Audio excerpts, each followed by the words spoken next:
नमस्कार, आप देख रहे हैं इंडिया टीवी। आपके साथ मैं हूं ज्योत्सना पाटनी। मुस्लिम मोहल्लों, मुस्लिम इलाकों और मौलानाओं, एक फिल्म की चर्चा लगातार हो रही है, अजमेर 92। इस फिल्म के एक्टर्स की चर्चा नहीं हो रही है, ना ही फिल्म के डायरेक्टर पर बात हो रही है, बल्कि चर्चा का विषय है फिल्म की स्क्रिप्ट। सवाल यही है कि अजमेर 92 की स्क्रिप्ट में ऐसा क्या है कि यह चर्चा का विषय बनी है? क्यों विरोध हो रहा है? दावा हालांकि यह किया जा रहा है कि यह फिल्म सच्ची घटना पर आधारित है।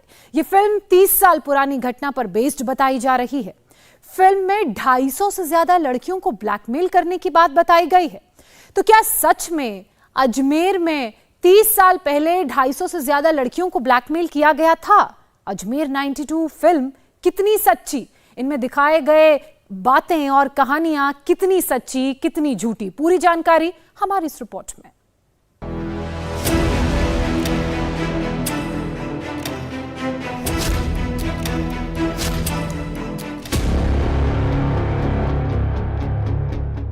अजमेर 92 क्या है? इस एक पोस्टर में ऐसा क्या है जिसे देखकर बवाल मच गया है? जमीयते उलेमा हिंद के महमूद मदनी विरोध में आ गए। ऑल इंडिया मुस्लिम जमात के अध्यक्ष मौलाना शहाबुद्दीन रजवी बिफर गए। रजा एकेडमी के सचिव मौलाना खलील उर रहमान आग बबूला हैं। अंजुमन कमेटी के सचिव सरवर चिश्ती विरोध में आ गए। अजमेर 92 एक फिल्म का पोस्टर है, तो सवाल यह है कि इसकी कहानी में कुछ ऐसा है जिसका विरोध होने लगा, या पोस्टर में कुछ ऐसा है जिसका विरोध हो रहा है। अजमेर में विरोध शुरू हो गया, दिल्ली में विरोध शुरू हो गया, दिल्ली और मुंबई में विरोध है, बरेली के मौलाना भी विरोध में उतर आए। अजमेर 92 में 92 का मतलब क्या है? साल है या फिर विक्टिम? इसे समझने के लिए वक्त के पहिए को 31 साल पहले ले चलना होगा। उस वक्त के अखबारों की हेडलाइन और खबरों को देखना होगा। ऐसी खबरें अप्रैल 1992 में राजस्थान के अखबारों से भरी रहती थी। ब्लैकमेल कांड, सेक्स स्कैंडल, कई तरह की हेडलाइनें चली। सवाल यही है कि इतने साल हो गए तो सजा किसको मिली? जांच में क्या निकला? कोई चार्जशीट दाखिल हुई या नहीं? उस वक्त के अखबारों में क्या छपा? कोर्ट में क्या हुआ? किसको सजा मिली? कौन छूटा? सब एक एक करके बताएंगे। है जब सन 1992 में अजमेर में कुछ लड़कियों की आपत्तिजनक तस्वीरें शहर में चर्चा का विषय बन गई। उस समय शहर के नामी स्कूल में पढ़ने वाली लड़कियों की तस्वीरें अलग अलग जगह वायरल हो रही थी। खबरों का बाजार गर्म हो गया और कहा जाने लगा कि शहर में एक बड़ा सेक्स स्कैंडल हुआ है जिसमें बड़े रसूखदार लोग शामिल हैं और लड़कियों को जबरन टारगेट किया जा रहा है। इस खबर से उस वक्त की भैरव सिंह शेखावत की सरकार पूरी तरीके से सरेंडर हो गई थी और सरकार के हाथ पैर फूल गए थे, जिसके बाद अजमेर में तनाव की स्थिति उत्पन्न हो गई थी।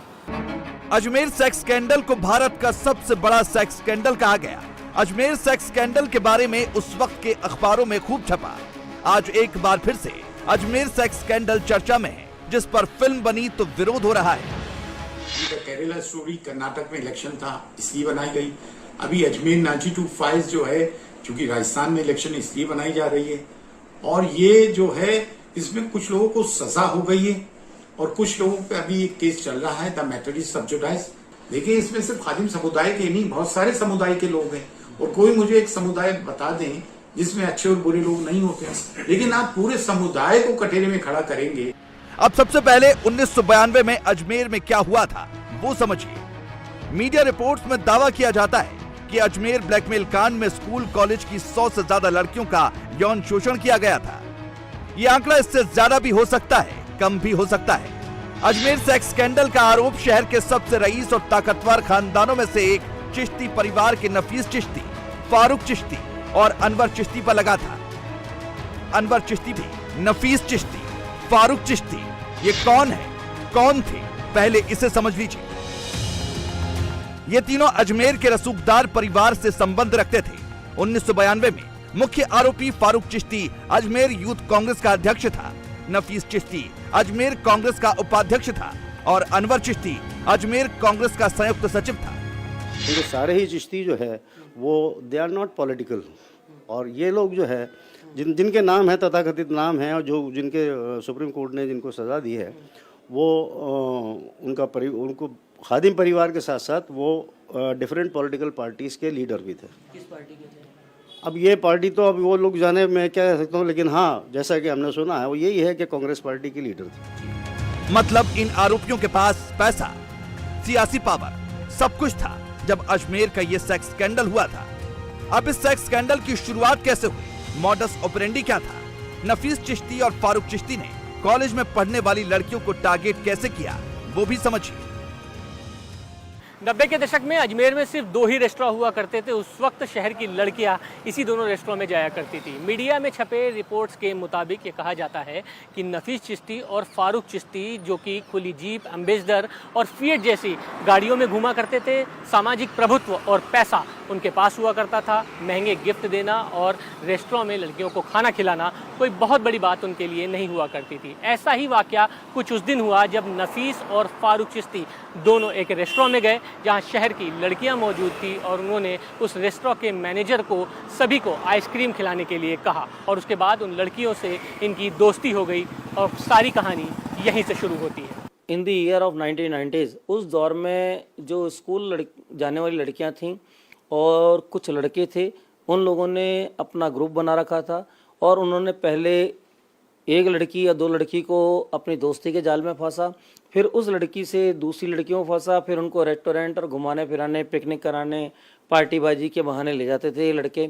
और ले जाने के बाद में इन लड़कों ने उनकी फ़ोटो वगैरह खींची, दोस्तियाँ करी, उनको गिफ्ट वगैरह दिए, फिर बाद में उनको फैलाया फुसलाया, फिर उनकी फ़ोटो वगैरह आने के बाद में उनके साथ रेप किया और एक एक सहेली के आधार पर फिर उन लड़कियों को बाद में ये वापस ले जाने लगे और उन लड़कियों को वापस ब्लैकमेल करा और फिर उन लड़कियों को ब्लैकमेल करते हुए उन लड़कियों के साथ में दूसरी लड़कियों को शामिल करने के लिए दबाव डाला। इस तरह से एक ग्रुप बनाकर ग्रुप बाय ग्रुप ये चलाते हैं। जिस कॉलेज की लड़की से फारूक चिश्ती ने दोस्ती का जाल बुना, वो कॉलेज शहर का नामी कॉलेज है। छात्रा से दोस्ती के बाद फारूक चिश्ती ने मॉडस ऑपरेंडी तैयार किया। एक दिन छात्रा को फारूक चिश्ती बहला फुसलाकर एक फार्म हाउस पर ले जाता है। फारूक चिश्ती वहां उस लड़की के साथ रेप करता है और बताया जाता है कि उस लड़की की रील कैमरे से न्यूड तस्वीरें भी निकाली और लड़की को धमकी भी दी। बात साल 91 और 92 की है, जिस वक्त मोबाइल और डिजिटल कैमरे का दौर भी नहीं था। उस वक्त तो कुछ खास लोगों के घर में ही लैंडलाइन फ़ोन हुआ करते थे, लिहाजा उस वक्त रील कैमरे से निकाली गई और उसके बाद अपने सबसे खासमखास दोस्त के कलर लैब में भिजवाई गई, जहां से फ़ोटो निकाली गई। उस वक्त मीडिया में छपे रिपोर्ट्स के मुताबिक उस कलर लैब में से कुछ खास लड़कियों की आपत्तिजनक फ़ोटो निकाली गई और उसके बाद वहीं से ब्लैकमेल का दौर शुरू हो गया। एक शख्स ने ये पूरी कहानी लिखी, वो फ़ोटो कलर लैब से निकाली और उसके बाद लड़कियों को ब्लैकमेल किया जाने लगा और कहा जाता है कि ब्लैकमेल करने के बाद उन लड़कियों के साथ दुष्कर्म किया जाता था। कुल मिलाकर सारी कहानी यहीं से शुरू हुई। लड़की को बार बार फार्म हाउस पर बुलाया जाता। फारूक चिश्ती उसके साथ रेप करता, ब्लैकमेल करता। हद तो तब हो गई जब फारूक चिश्ती ने नफीस और अनवर चिश्ती को ये बात बताई और उन दोनों ने भी लड़की के साथ रेप किया। मीडिया रिपोर्ट्स के मुताबिक जब लड़की ने तंग आकर इससे छुटकारे की बात कही, रील मांगी, पुलिस से शिकायत की बात कही, तो उसको धमकी दी गई और रील के बदले में एक शर्त रख दी गई। ब्लैकमेल कांड में छपे मीडिया रिपोर्ट के मुताबिक एक लड़की को कहा गया कि वो अपने किसी कॉलेज से दूसरी दोस्त को फार्म हाउस पर ले आए। अगर वो ऐसा करती है तो उसको रील दे दी जाएगी। अगर उसने ऐसा नहीं किया तो रील से निकाले पोस्टर को पूरे शहर में बंटवा दिया जाएगा। लड़की खुद की और परिवार वालों की इज्जत को लेकर डर गई, पूरी तरीके से सहम गई और उसके बाद फिर वो अपनी कॉलेज से दूसरी दोस्त को उसी फार्म हाउस पर लेकर जाती है जहां पर उस लड़की के साथ भी दुष्कर्म किया जाता है और उसकी फ़ोटो खींच ली जाती है। और उसके बाद ब्लैकमेल का सिलसिला उस लड़की के साथ भी शुरू हो जाता है और कहा जाता है कि दूसरी लड़की को लेकर आओ। अगर उसने ऐसा नहीं किया तो इस फोटो को पूरे शहर में सर्कुलेट कर दी जाएगी। बताया जाता है कि लड़की के ब्लैकमेलिंग से शुरू हुआ सिलसिला दूसरी लड़की, तीसरी लड़की, चौथी लड़की, पांचवी लड़की से होते हुए कब सैकड़ा पार कर गया, खुद पीड़ित लड़कियों को भी नहीं पता चला। मीडिया रिपोर्ट्स में दावा किया जाता है कि 100 से ज्यादा लड़कियां इस सेक्स स्कैंडल में फंसी थी, जिनका रेप किया गया, कैमरे से फोटो ली गई और लैब से उन तस्वीरों का कलर प्रिंट निकाला गया और ब्लैकमेल किया गया। ये जो हकीकत है, क्योंकि मिसकंसेप्शन फैलाया जा रहा है कि 200 लड़कियां थीं, कोई कहता है 100 लड़कियां थी, कोई कहता है इतनी लड़कियों ने सुसाइड कर लिया। कोई रिकॉर्ड पर ऐसी चीज़ नहीं है कि ना 100 लड़कियां, मैं तो रिकॉर्ड के हिसाब से बात कर रहा हूँ, कोई 100 लड़कियां या 200 लड़कियां, ऐसा कोई इन्वॉल्वमेंट नहीं था। और इसके अंदर इनमें भी मुस्लिम लड़कियां भी थी, लेकिन मैं नाम नहीं लेना चाहता क्योंकि कोर्ट का एक खुल्ला एक ऑर्डर है कि उन्होंने कहा the name and identity of the prosecutors will be not disclose, तो इसलिए जो है उनका नाम नहीं ले सकता। तो इसमें मुलजिमान ज़रूरी नहीं कि मतलब एक ही जाति के हों, मुलजिमान भी कई जाति के थे और लड़कियां भी कई जातियों के थे। टोटल महिलाओं के बयान न्यायालय में करीब 50 से 60 महिलाओं के बयान करीब करीब हुए थे और इनमें बहुत सारी महिलाएं जो थी, इन 50-60 महिलाओं के अलावा वो लड़कियां उस समय सामने ही नहीं आ पाईं और चूँकि कुछ वो हाई प्रोफाइल घर से थीं, कुछ वो महिलाएं अपने आपकी बेइज्जती ना हो, बदनामी ना हो, इस वजह से सामने नहीं आई। कुछ की शादियां हो चुकी थी, कुछ की सगाइयां हो चुकी थी, तो वो लोग आए नहीं। अंदाज़ा है अपुष्ट जानकारी के अनुसार कि करीब 100 से 200 लड़कियां इसमें उस समय अजमेर की इन्वॉल्व हुई थी। ऑन रिकॉर्ड की 18 लड़कियां थी जो आई थी, 18 लड़कियों के ऑन रिकॉर्ड लोगों ने बयान दिए हैं अपने, वो आए थे। कुछ के बयान ट्रस्टवर्थी रहे, कुछ के बयान उन्होंने अपनी दोस्ती तक या अपने साथ जाने तक अपने साथ में बदफैली होना स्वीकार किया। एक महिला ने अपने साथ में पूर्णतः फारूक चिश्ती के द्वारा करना और कहना बताया और उस आधार पर वो केस अपहेल्ड रहा और उन सब लोगों का रोल भी उसमें अपहेल्ड रहा। लड़कियों की फोटो रील कैमरे से निकाली जाती थी, इस रील को कलर लैब में दिया जाता था और उसके बाद कलर लैब से लड़कियों की फोटो प्रिंट से निकाली जाती थी। मीडिया रिपोर्ट्स के मुताबिक ये कहा जाता है कि जिस कलर लैब में इस रील को प्रिंट होने के लिए दिया जाता था, उस कलर लैब के मालिक ने कुछ फ़ोटो अपने पास रख लिया था और बाद में वो भी लड़कियों को ब्लैकमेल करने लगा था। यानी लड़कियों का शोषण हर तरीके से होने लगा था, हर स्तर पर लड़कियों को प्रताड़ित किया जा रहा था, लड़कियां पीड़ित होने लगी थी, वो टूट चुकी थी और ये भी कहा जाता है कि पूरे शहर भर में एक हाथ से दूसरे हाथ सभी फ़ोटो पहुंचाई गई थी और अजमेर शहर में ये फ़ोटो एक चर्चा का विषय बन गई थी। मैंने 30 मई 1992 के दिवस एक एप्लीकेशन या अपनी एक रिपोर्ट एसपी साहब को पेश की कि साहब मैंने इस तरीके से पाया है कि जो मौखिक निर्देश आपके द्वारा दिए गए थे, वो मौखिक निर्देश पर मैंने जांच की तो पता लगा कि अजमेर शहर की कुछ लड़कियों और लड़कों को फोटोओं के जरिए ब्लैकमेल किया जा रहा है। क्योंकि देखिए उस समय आज के ज़माने की फ़ोटोग्राफी होती नहीं थी, उस समय क्लिक वाले फ़ोटो कैमरे चलते थे जिनमें बाद में नेगेटिव डेवलप होते थे। वो नेगेटिव अजमेर की विभिन्न कलर लैब जो थी, 2 या 3 कलर लैब थी उस समय, एक अजमेर कलर लैब थी और एक भरोसा कलर लैब थी, वहाँ पर वो डेवलप हुए और उन पर डेवलप होके उनके जो मालिक थे उन्होंने पर्सनल भी रख लिए अजमेर कलर लैब के मालिक में, और भरोसा कलर लैब का मालिक जो था महेश लुधानी, वो भी इसमें इन्वॉल्व हुआ, वो भी मुलजिम रहा, उसके खिलाफ भी ट्रायल चली और वो कन्विक्ट हुआ। अजमेर में चल रहे इस सेक्स स्कैंडल पर कोई कुछ बोल नहीं पा रहा था क्योंकि कहा जाता है कि इस सेक्स स्कैंडल में रसूखदार लोग शामिल थे। मीडिया रिपोर्ट्स के मुताबिक ये सब करीब 1 साल से चल रहा था। इस दौरान बताया जाता है कि एक ही कॉलेज की 6 लड़कियों ने अलग अलग वक्त पर सुसाइड भी कर लिया। तब ये मामला और भी गहराने लगा और आखिर में इस कांड का भंडाफोड़ हो ही गया। अप्रैल 1992 को अजमेर के ही एक स्थानीय अखबार ने सेक्स स्कैंडल का खुलासा कर दिया, खबर को छाप दिया। खबर छपी कि अजमेर शहर में सेक्स स्कैंडल को अंजाम दिया जा रहा है। शहर के नामी स्कूल के कम उम्र की लड़कियों के साथ कुछ एक लड़कों ने बलात्कार किया है। शुरुआत में तो अजमेर शहर के लोगों को इस खबर पर भरोसा नहीं हुआ क्योंकि ना ही इस मामले पर कोई लड़की खुल के सामने आई और ना ही किसी ने पुलिस में बयान दर्ज कराया। लेकिन उसके बाद 15 मई सन 1992 को अखबार में एक फ़ोटो छपी, धुंधले तौर पर उसमें आपत्तिजनक तस्वीर में कुछ लड़की और लड़के दिखाई दिए, जिसके बाद इस खबर से अजमेर में तूफान मच गया। ऐसा है कि 1992 के अंदर अखबारों की रिपोर्ट के आधार के ऊपर एक FIR दर्ज हुई। इसमें इस पूरी FIR में कोई विक्टिम गर्ल जो है वो सामने नहीं आई थी और श्री हरि प्रसाद जी शर्मा उस वक्त DYSP थे, तो और धवन साहब उसमें SP साहब थे। तो धवन साहब के कहने पर DYSP साहब ने जो है वो उनके नाम से ये रिपोर्ट दर्ज है। FIR गंज थाने के अंदर दर्ज थी। और इस तरह से इस सेक्स स्कैंडल का खुलासा हुआ। अखबार में खबर छपने के बाद मामला क्लियर हो गया। पीड़ित लड़कियों में से कुछ लड़कियां सामने आई, गवाही भी दी, केस दर्ज हुआ। 27 मई 1992 को पुलिस ने कुछ आरोपियों के खिलाफ NSA के तहत नोटिस जारी किया। सितंबर 1992 में अजमेर ब्लैकमेल कांड की पहली चार्जशीट फाइल की गई, जिसमें 8 आरोपियों के खिलाफ FIR दर्ज कराई गई। इशरत था, पुत्तन इलाहाबादी थे, परवेज अंसारी थे और नसीम उफ टार्जन थे। तो तो इनको NSA में डाला गया। खैर बहरहाल ये है कि कोर्ट ने जो है उसको NSA उनसे हटा दी गई, फ़ौरन 2 महीने में ही NSA से वो बरी हो गए। और उसके बाद में फिर ये FIR चलती रही। FIR में इनको गिरफ़्तार किया गया। गिरफ़्तार करने के बाद में इन पे बाकायदा केस चलाया गया। यहाँ जो विक्टिम गर्ल्स थी वो अभी तक कोई सामने नहीं आई थी।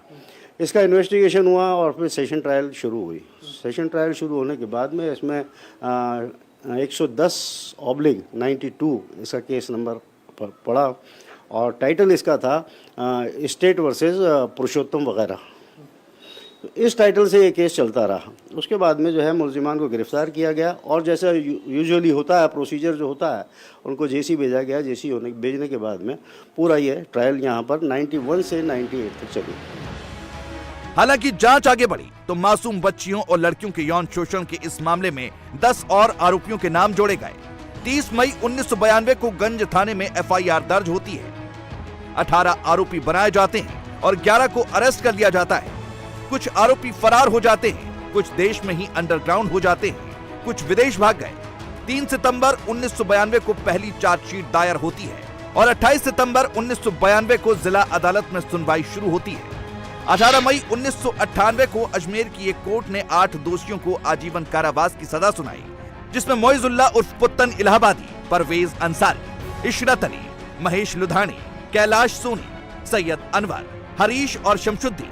लेकिन राजस्थान हाई कोर्ट ने 20 जुलाई 2002 को 8 में से 4 आरोपियों को बरी कर दिया। परवेज, हरीश, कैलाश और महेश बरी हो जाते हैं।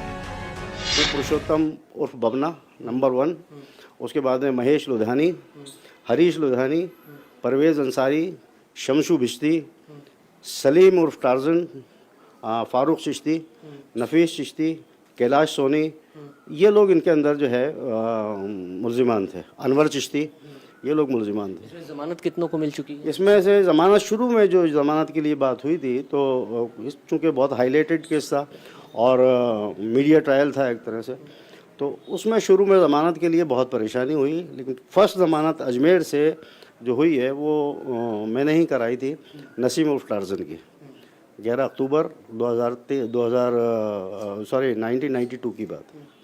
तो फर्स्ट ज़मानत उसकी हुई। बाकी दूसरे मुलजिमान की ज़मानतें हाई कोर्ट से होती रही धीरे धीरे। और बाकी कई मुलजिमान तो जो है अंदर रहे और 10 साल अंदर रहे। तो यहाँ कोर्ट ने, माननीय सेशन न्यायालय ने इन्हें आजीवन कारावास दिया था। हाई कोर्ट ने इन्हें जो है अंडरगोन के ऊपर छोड़ दिया था। उसके बाद में सुप्रीम कोर्ट गया, सुप्रीम कोर्ट ने भी अंडरगोन पे छोड़ा दिया। 10 साल की सज़ा हुई तकरीब। अजमेर ब्लैकमेल कांड जिला अदालत से high court, supreme court, fast track court और पॉक्सो कोर्ट के बीच नाचता रहा। एक कोर्ट से दूसरे कोर्ट में मामला चलता रहा। अप्रैल 2001 में मेन आरोपी नफीस चिश्ती गिरफ्तार होता है। 2003 में उसकी आजीवन कारावास की सजा को 10 साल कर दिया जाता है। 2005 में इकबाल अरेस्ट होता है। 2007 में फारूक चिश्ती को फास्ट ट्रैक कोर्ट उम्र कैद की सजा सुनाती है। बाद में उसकी सजा को 10 साल कर दिया गया और वो अपनी सजा भी काट चुका है। 2018 में सुहेल सरेंडर करता है। 2012 में सरेंडर करने वाला सलीम चिश्ती 2018 तक जेल में रहा और जमानत पर रिहा हो गया। फारूक चिश्ती, नफीस चिश्ती, अनवर चिश्ती, ये 3 ही व्यक्ति थे। इनके ऊपर चार्जेस किस तरीके के लगे थे और क्या मतलब उसमें एक्यूज जो बने थे, पर्पस ऑफ जो क्राइम था और जो क्राइम क्या था उनके ऊपर? क्राइम तो यही था कि मैं डिफेंस लॉयर हूँ तो मैं यही बोल सकता हूँ कि 376 था, 120B था और इसी तरीके से और भी कई धाराएं थी, लेकिन मेन 376 और 120B था। ठीक है। इसमें फारूक चिश्ती क्या बरी हो गए हैं? फारूक चिश्ती अंडरगोन के अंदर वहाँ से सुप्रीम कोर्ट से छूटे। ठीक है। और अभी कितने अभी इसमें हैं जिनके ऊपर केस चल रहा है? ट्रायल चल रही है, वो ट्रायल चल रही है। एक तो इकबाल बम्बई वाला है करके कोई, और एक नफीस है, एक बबलू है जो कि अमेरिका में रहता है। हालांकि हमने कोर्ट को उसका एड्रेस भी दे दिया था, लेकिन उसको जो है प्रोड्यूस नहीं किया गया। और एक ज़मीर है, एक सुहेल है। इन 5-6 आदमियों के ट्रायल अभी पेंडिंग है। जब पहले दौर में ये केस चला, मैं आपको इसका थोड़ा सा स्टेटस बता दूं। पहले दौर में केस चला तब इसमें 10 मुलजिम थे। बाद में एक मुलजिम फारूक चिश्ती की ट्रायल अलग हुई और अभी वर्तमान में 5 मुलजिमों की ट्रायल चल रही है। एक अन्य मुलजिम अलमास महाराज कभी भी शुरू से 92 से लेकर अब तक आया ही नहीं, वो अमेरिका में सेटल्ड है और फरार चल रहा है। और जब शुरू में इसमें ट्रायल हुई तब अजमेर में दिनेश चंद जी दलेला सेशन जज थे और उनके बाद में KL व्यास साहब ने इसमें फैसला सुनाया। उसमें जो 10 मुलजिम थे उन सबको आजीवन कारावास की सज़ा सुनाई। केवल एक विक्टिमा इसमें अपने बयानों में खरी उतरी थी, बाकी विक्टिमा या तो हॉस्टाइल हुई या उनके बयान विश्वसनीय नहीं पाए गए। लेकिन एक परिवादी का बयान विश्वसनीय पाया गया, वो बयान सुप्रीम कोर्ट तक अपील रहा। हाई कोर्ट में भी इनकी लाइफ की सज़ा मेंटेन रही। सुप्रीम कोर्ट ने ये कहा कि चूँकि इनको अंदर रहते हुए 10 साल से अधिक का समय हो गया है, इसलिए ये सज़ा इनके लिए पर्याप्त है, और इस तरह का ऑर्डर करके सुप्रीम कोर्ट ने इसको फिनिश किया था। चार्जशीट 18 आरोपी, 145 से अधिक गवाही और 17 पीड़िताओं के बयान के बावजूद कई आरोपी बरी हो गए, कई तो जमानत पर रिहा है और कई तो देश छोड़कर फरार हो गए थे। फारूक चिश्ती ने खुद को मानसिक तौर पर पागल घोषित करवा लिया था और उसके बाद 2013 में राजस्थान हाई कोर्ट ने फारूक चिश्ती की सज़ा को लेकर एक फैसला दिया कि आजीवन कारावास के संबंध में फारूक चिश्ती अधिकांश समय जेल काट चुका है। उसके बाद फारूक चिश्ती और नफीस चिश्ती अजमेर में शान से घूमते हैं और पूरी इज्जत पाते हैं। लेकिन अब फिर से अजमेर का सेक्स स्कैंडल कांड चर्चा में है। वजह है अजमेर 92 फिल्म। लेकिन आरोपियों के वकील ने एक वाकया बताया, जब कोर्ट में गवाही के लिए एक महिला 6 से 7 महीने पहले आई थी, तो उसने क्या कहा था, ये सुनकर आप चौंक जाएंगे। कि एक लेडी अभी करीब 4-5 महीने पहले इसमें एविडेंस देने आई थी, करीब 7-8 महीने पहले। उसने ये कहा कि यार अब तो मेरे पोते पोती हो गए, अब भी आप मेरे को गवाही के लिए बुलाओगे। इंडिया टीवी हर वक्त हर जगह डाउनलोड करने के लिए सर्च करें India TV news Google play store या ऐप स्टोर पर।